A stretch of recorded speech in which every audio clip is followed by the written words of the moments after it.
formulario debería tener el nombre y el logo de la institución investigadora. Es decir, por ejemplo, en nuestro caso, estamos en la Universidad Federal y Pontificia de San Francisco Javier Chiriza. Ese es nuestro universidad y debería estar ahí como un primer rótulo más el escudo de nuestra universidad, porque eso es lo que llevamos aquí en el pecho. Cuando la gente ve que quieren hacer, digamos, una recolección de datos, siempre es bien observadora. Y a veces lee esto, ¿no? ¿De dónde son ustedes? Ven el logo de su familia, si es que lo van a llevar o no, pero dicen otras una universidad, es una presentación de la Facultad de Medicina todavía. Si ven todo esto al inicio, van a decir, bueno, esos chicos sí saben que están queriendo hacer.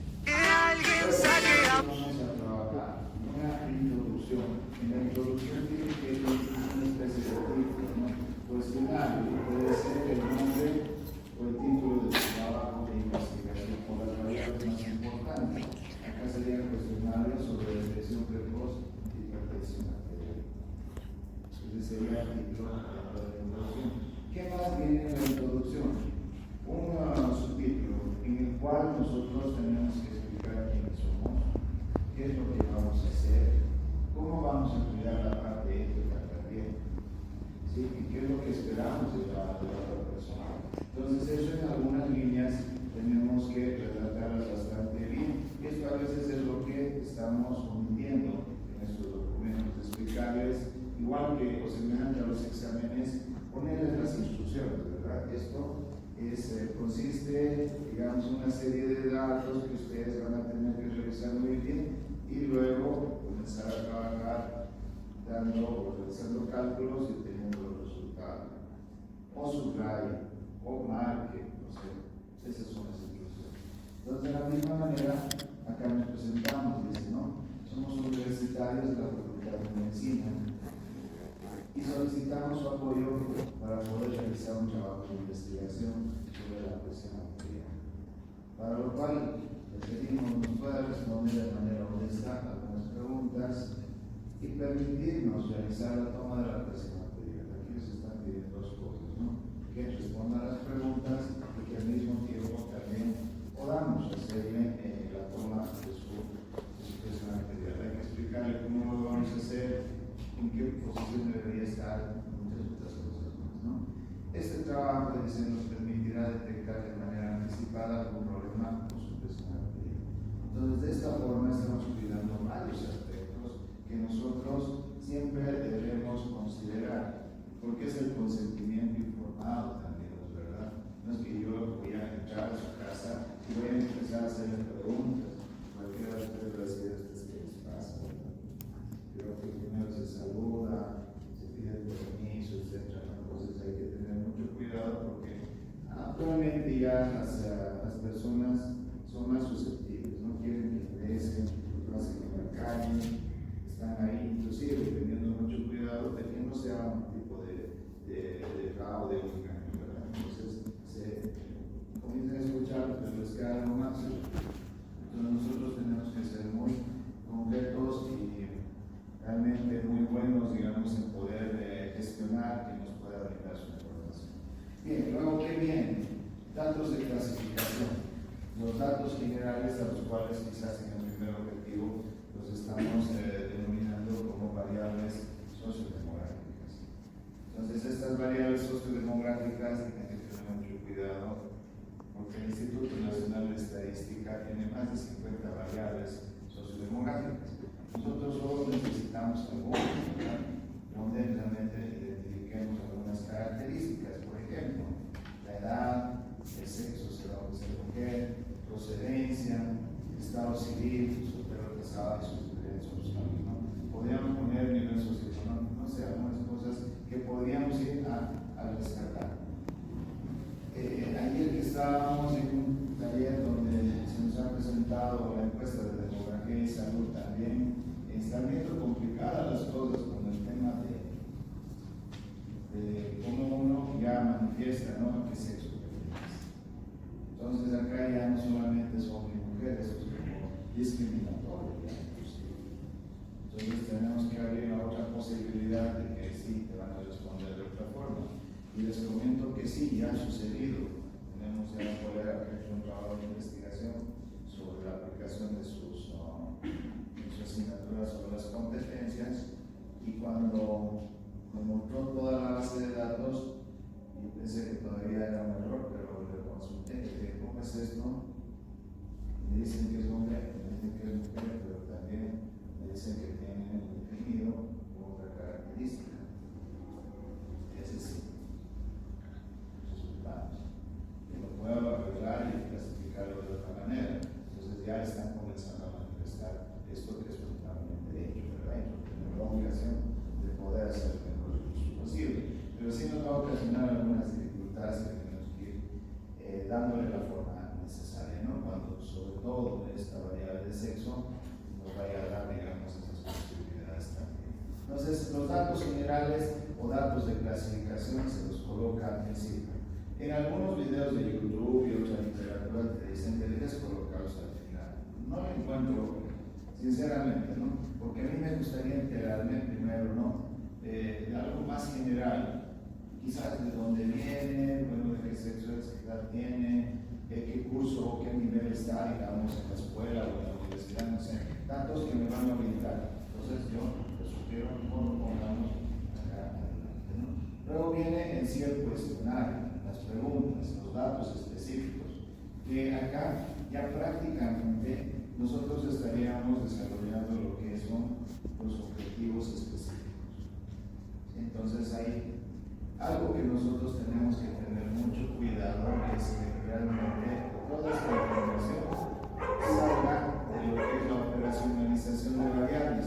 Si nosotros hemos identificado bien los objetivos específicos, de cada objetivo específico hemos sacado variables, las hemos reconocido, estamos viendo cómo podríamos irlas a recoger las unidades de observación. Entonces, esto ya te va a permitir ver cómo vas a ir a hacer este tipo de cosas. En este caso, la presión arterial, ¿no? Ahí va la medida que están haciendo. Y algunas de las preguntas que seguramente les han hecho a estas personas, dicen, ¿no? Usted tiene hipertrofia ventricular izquierda. Probablemente los pacientes que ya tienen esta patología saben que nos estamos repitiendo, ¿no? ¿Qué te responde sí, no? ¿Tienes una sobrecarga sistólica ventricular izquierda?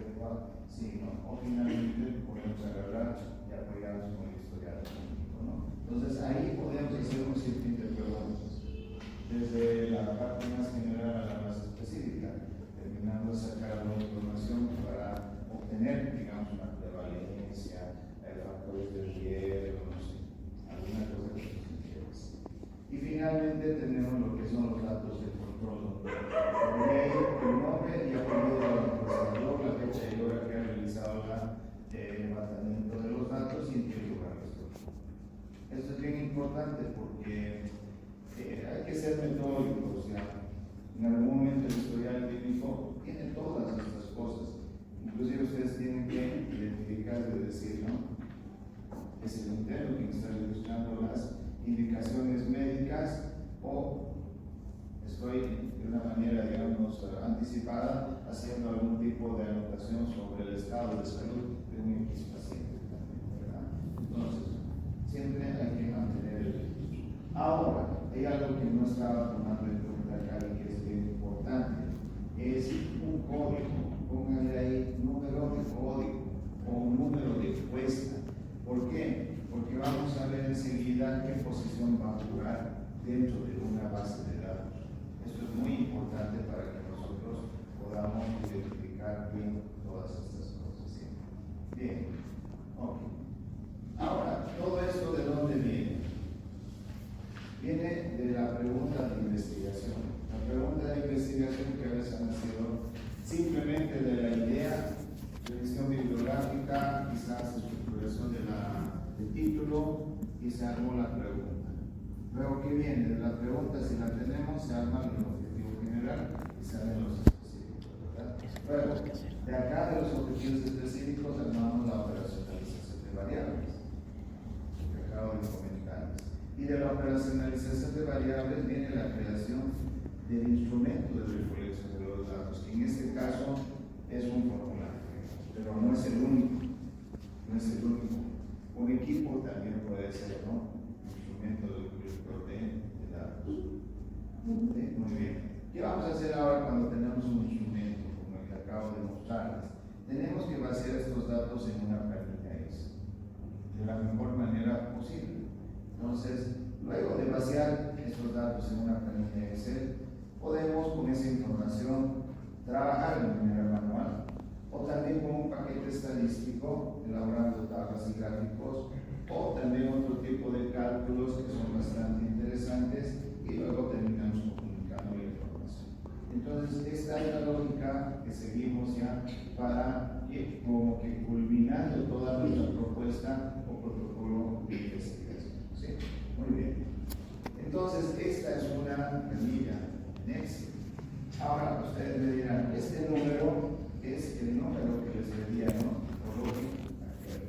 Código de la encuesta o número de encuesta, que va a ser el que va a identificar a cada uno de sus individuos, porque cada uno de sus individuos, por ejemplo, tiene iniciales, tiene una edad, tiene un sexo, tiene una procedencia, un estado civil, una presión, una, digamos, especificidad en su patología, como hipertrofia ventricular izquierda o sobrecargas, etc., ¿verdad? Algo que nos está realmente interesando. Pero en la fila se va a colocar todos los datos que las columnas se piden.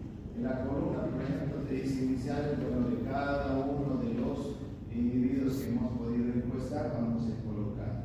Generalmente esto ya no lo hacemos por cuidar también el tema de la ética, ¿no? Que los podrían identificar de alguna forma, etc.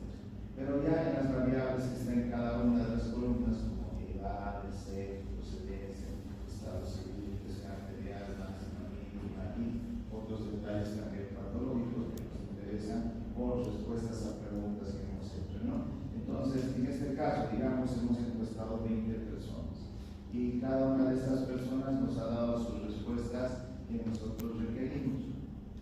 Entonces, de esta manera lo vamos a ir coordinando. ¿Sí? Entonces, acá es muy importante. Todo esto de la manera, digamos, la edad, ¿cómo la quieres? La edad es una variable cuantitativa discreta. En este caso la vemos como discreta. Sexo, ¿qué tipo de variable es cualitativa? Nominal, ¿verdad? Dicotómica, porque en este caso te dice hombre y mujer, pero ahora ya no va a ser tan dicotómica que digamos, ¿verdad? Hay que empezar a revisar cómo vamos a ir clasificando eso. Procedencia, variable cualitativa, nominal. El estado civil, los casados, cualitativa, nominal. Y acá en la presión arterial, y a propósito les he puesto esta forma, aquí dice la variable presión arterial máxima y está redactado los datos de esta forma. ¿Sí? No sé, ¿qué considerarán ustedes? ¿Será correcto o no será correcto? A ver, ustedes denme su opinión. Cuando yo registro la presión arterial, tengo una que es sistólica y otra que es diastólica, ¿verdad? Entonces, estos datos será que nos sirven de esta forma y voy a tener que separarlos. ¿Qué dirían ustedes, investigadores?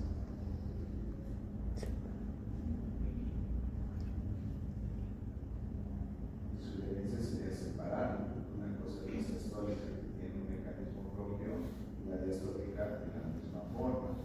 Y si se ve alterada, digamos, como una hipertensión, tiene sus causales un poquito distintos del uno del otro, ¿verdad?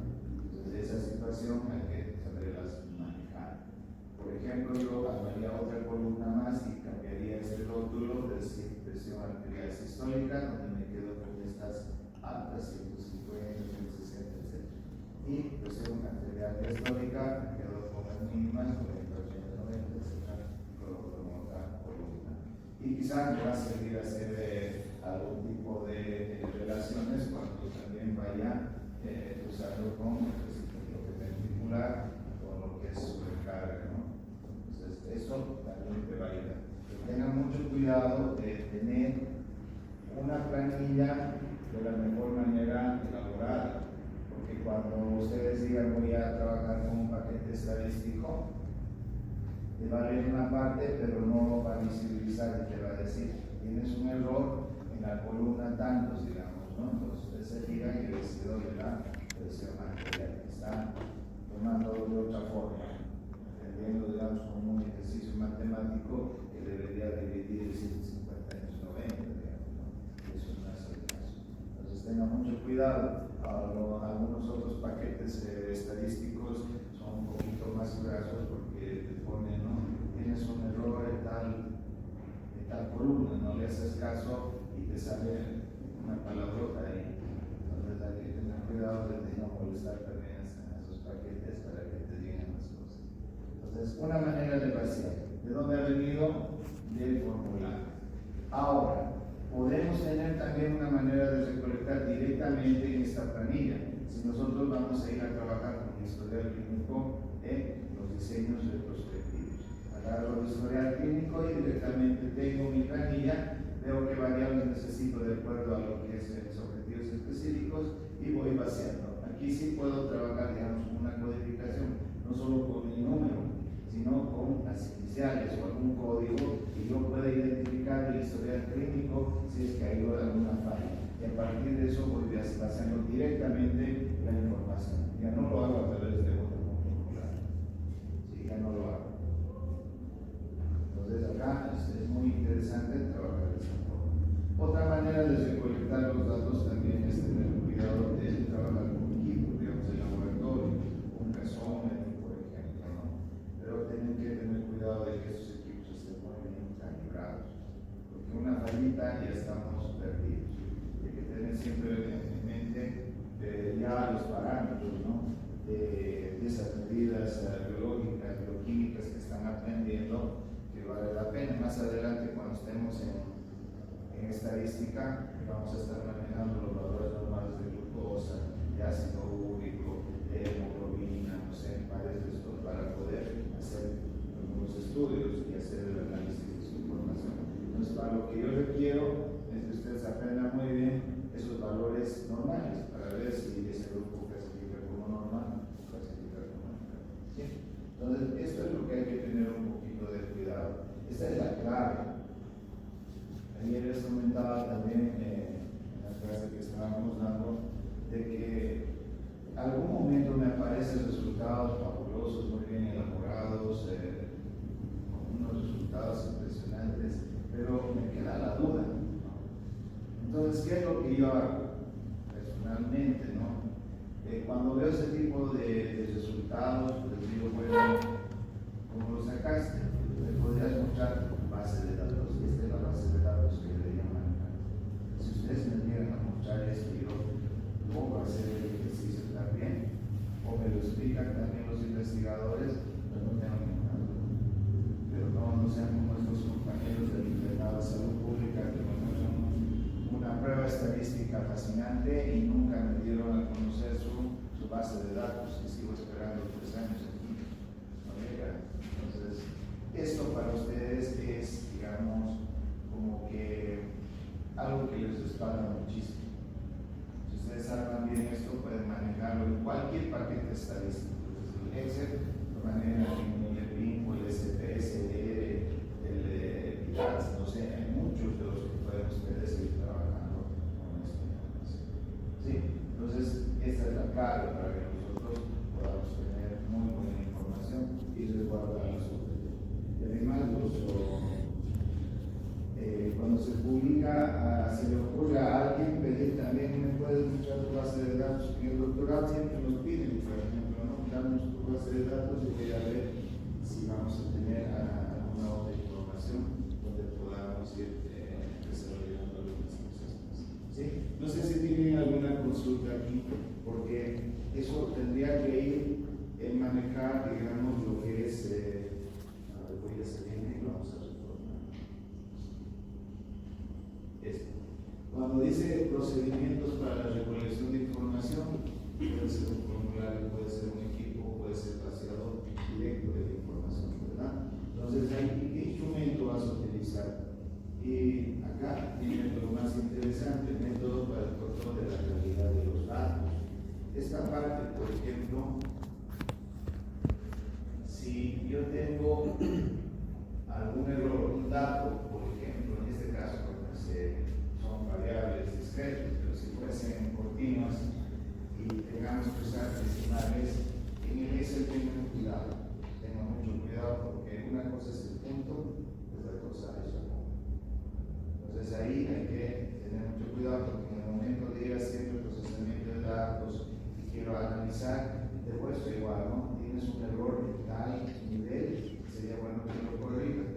dice más, entonces tienes que ir a buscar ese lugar y ver qué es lo que ha pasado. Si vas a cambiar el punto por la coma, pues que quizás escribiste la respuesta de una manera con minúsculas o mayúsculas o mezcladas o de manera distinta y que no está coincidiendo. Entonces son muy explícitos los programas para que nosotros podamos redactar bien. Entonces el control de calidad es mi camilla y base de éxito. ¿Qué más yo hago? Cuando construyo un instrumento, como este, tengo que someterlo a una prueba piloto que se llama. Y esta prueba piloto lo que hace es que tomamos, nos dicen, a ver, bueno, si 30, 40, 50 personas que deberíamos probar el instrumento para ver qué, para ver si entienden, para ver el tiempo de llenado y entonces ver otros aspectos más que decir, bueno, si tienen las respuestas o no tienen las respuestas necesarias, etc. Pero es mucho, ya sería trabajar con una investigación. Entonces yo lo que les pido es trabajar con 10 personas, con este instrumento y que sean 5 varones y 5 mujeres. Entonces en ese caso vamos a ver las opiniones, ¿no? Y ustedes van a ir a preguntarles qué les pareció. ¿Se entiende? ¿No se entiende? Deberíamos trabajarlo de otra manera. Y algunos sí te van a decir, mira, este término no lo voy a entender porque es perfecto. Entonces por ahí tenemos que acomodar a nuestro contexto, ¿no? Que generalmente estamos utilizando instrumentos colombianos, peruanos, mexicanos, que cada uno tiene su propia manera de expresión, ¿verdad? Entonces hay que tener cuidado con los modismos y acomodarlos, ¿no? Si es que realmente. Entonces, ve cómo salió. Les comento sobre lo que era infección culinaria en sexo femenino, en universitarias de sexo femenino, y han tenido que hacer la prueba piloto, y es creo que era un número que no es el adecuado, 10, 12, 14 veces han tenido que repetir esto. ¿Por qué? Porque al inicio, y el comentario después, cuando analizamos el instrumento, y nos dijeron es que las primeras preguntas que hicimos un poco que incomodaban a las chicas. Entonces nos dijeron, son muy casos, ¿cómo van a hacer una consulta de este tipo? ¿Por qué no lo mejoran? Y mejorar este tipo de cosas les ha llevado rápido. Entonces lo que hacían era, no, yo no voy a llenar un cuestionario, porque no me parece. Pero cuando vieron el último, estaba mejor redactado, con mucho más cuidado, y daba la confianza necesaria a la persona que se lo va a hacer. Entonces, puede ser una prueba piloto, puede ser varias, pero lo mejor es ir afinando poco a poco hasta que tengas el instrumento más adecuado. Una manera de validar.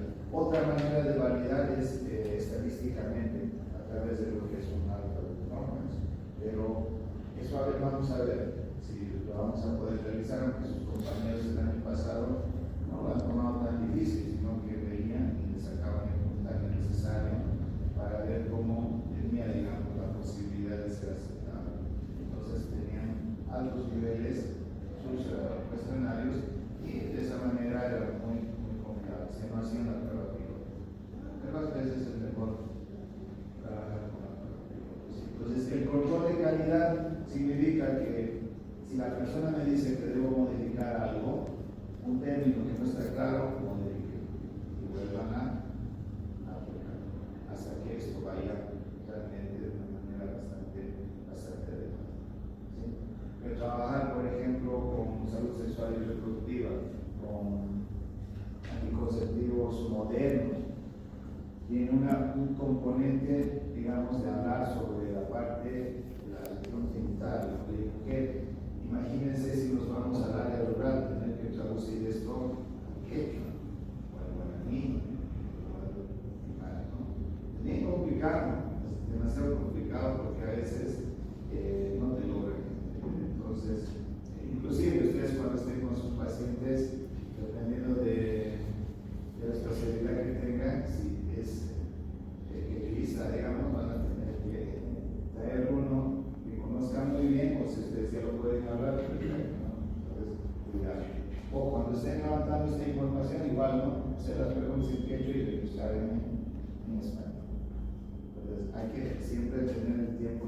necesario de que con qué tipo de personas vamos a ir a trabajar. Entonces, ese control de calidad tiene que ser muy cuidadoso, demasiado cuidadoso. ¿Por qué? Porque ya hemos recorrido muchísimo en el protocolo, ya hemos cuidado esa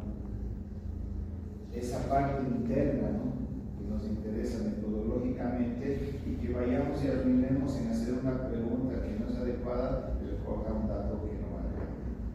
Entonces, a esto sí tenemos que ser muy cuidadosos de tener en cuenta hasta el final. E inclusive, cuando ustedes apliquen un formulario de este tipo, a veces, bueno, es preferible no tener el nombre, ¿no?, como está aquí, para no identificar, solamente ver inmediatamente si están llenadas todas las casillas, y si no están llenadas, pedir, ¿no?, por favor, complétalas, porque sí necesito la información. Porque si no tienen los datos completos, otro control de calidad va a ser desechar este formulario porque no tiene los datos necesarios. Eso puede haber apresurado, ¿no? La historia clínica igual no voy a sacarla y me encuentro con que me faltan los datos que yo necesito, entonces ¿qué hago? Los invento, no tengo que hacer eso, desecho esto. Entonces, nos lleva tiempo hacer este tipo de cosas. Y el control de calidad, como veíamos en una frase, ¿no?, el tiempo que tú emplees en hacer esto, lo vas a ver en los resultados, vas a ver. Si tienes mucho cuidado en lo que estás haciendo, vas a tener mucho éxito.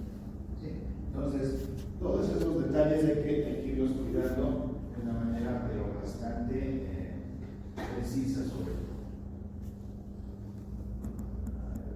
Ahora, luego vienen lo que son procedimientos para garantizar aspectos éticos en las investigaciones con sujetos humanos.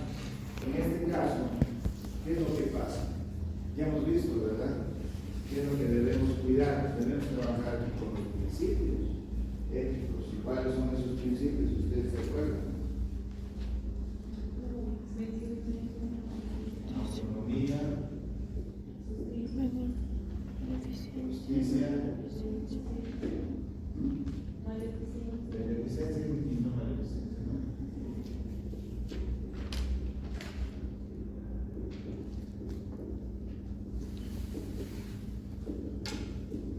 ¿Y uno más?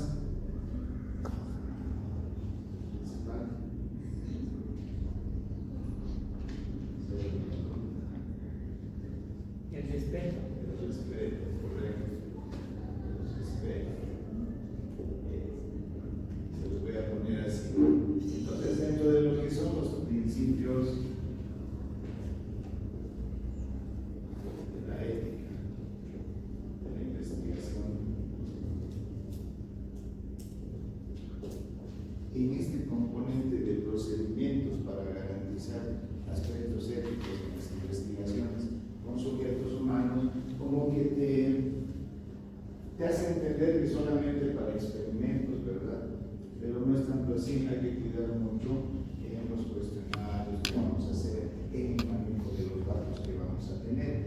Entonces, bajo estos principios, nosotros tenemos que redactar ese subtítulo. Podremos utilizar los cuatro, si así está mereciendo el trabajo de investigación. Pero si no es así, por eso les respeto, justicia o respeto y beneficencia, nada más. Ustedes van a ver de acuerdo a cómo están viendo, inclusive a recolectar los datos, ¿no? Por ejemplo, en ese formulario que les he mostrado, pues, ya desde el punto que era el respeto, identifico, estoy indicándole qué es lo que voy a hacer, con el cliente informado, le voy a dar la posibilidad de autonomía para que ellos decidan si quieren responder o no, ¿verdad? Entonces les estoy explicando que también va a haber más beneficio, digamos, que otros problemas anteriores. Entonces habría que redactarlo quizás de la siguiente forma: los procedimientos éticos que se trabajaron en esta investigación están basados en los principios de la ética, que son el respeto, que son la autonomía y beneficencia y no maleficencia, o respeto y autonomía, o autonomía y justicia, no sé cómo lo vayan a utilizar, pero esa redacción tiene que ser. Entonces, no en vano, nos hemos dado más nuestro tiempo para entender esto, ¿verdad? Ahora ya lo entendemos muy bien. A mí realmente me satisface lo que ustedes han podido inclusive discutir y ver, y van a empezar a ver también en los de hecho han respetado a sus autores, porque se nos sospecha que no lo han hecho, entonces ahí estamos. Pero también no se olviden que estamos respetando desde el punto de vista que yo estoy elaborando muy bien, con mucho cuidado todo este tipo de investigación. Estoy respetando cómo redactar antes de entonces eso no queda en mano de toda la actividad que vamos. ¿Sí? Entonces, bueno, esos dos puntos que quería explicárselos por ahora, porque luego vamos a mirar ya de mañana lo que van a hacer, ¿no? ¿Cómo? Yo voy a ir después de tener toda esa información. ¿Qué es lo que planteo para poder analizar, presentar datos y cómo yo puedo interpretar algunos aspectos a través de que manualmente voy a usar paquetes estadísticos? No sé. Eso lo vamos a ver el día. ¿Sí? Bien, no sé si tienen alguna consulta. ¿Tienen algún comentario? Porque en esto vale la pena no ir viendo el protocolo que queremos lograr es que realmente sea una propuesta sólida. Una propuesta sólida. Ustedes están poniendo su margen de eso. Entonces eso no va a ser, no es tampoco cualquier cosa. ¿Sí? Si hubiese alguna consulta, bueno,